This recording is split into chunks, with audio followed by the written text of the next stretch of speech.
વઢિયાર પંથકનું આસ્થા કેન્દ્ર આઈ શ્રી ખોડિયાર માતાજીના દર્શન કરી ભરતસિંહ ડાભીએ પ્રચારના શ્રી ગણેશ કર્યા. વઢિયાર પંથકનું આસ્થા કેન્દ્ર આઈ શ્રી ખોડિયાર માતાજી મંદિર ખાતે મોટાભાગના રાજકીય પક્ષોના ઉમેદવારો સૌપ્રથમ આઈ શ્રી ખોડિયાર માતાજીના દર્શન કરી પ્રચારના શ્રી ગણેશ કરતા હોય છે. રાજકારણની આ પરંપરા ભરતસિંહ ડાભીએ જાળવી રાખી છે. માતાજીના દર્શન કરી પ્રચારના શ્રી ગણેશ કર્યા છે.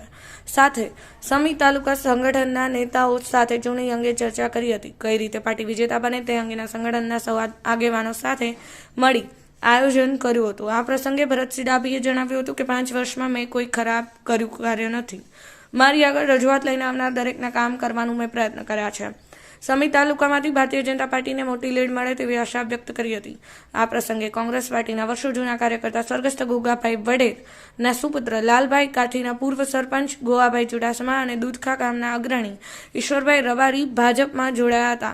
આ પ્રસંગે રાધનપુર ધારાસભ્ય લવિંગજી ઠાકોર, પાર્ટી પ્રમુખ દશરથજી ઠાકોર, હેતલબેન ઠાકોર, પૂર્વ ધારાસભ્ય નાગરજીભાઈ ઠાકોર, રમેશભાઈ સિંધવ વગેરે ઉપસ્થિત રહ્યા. નાડોદા, પાટણ ન્યૂઝ 24, સમી.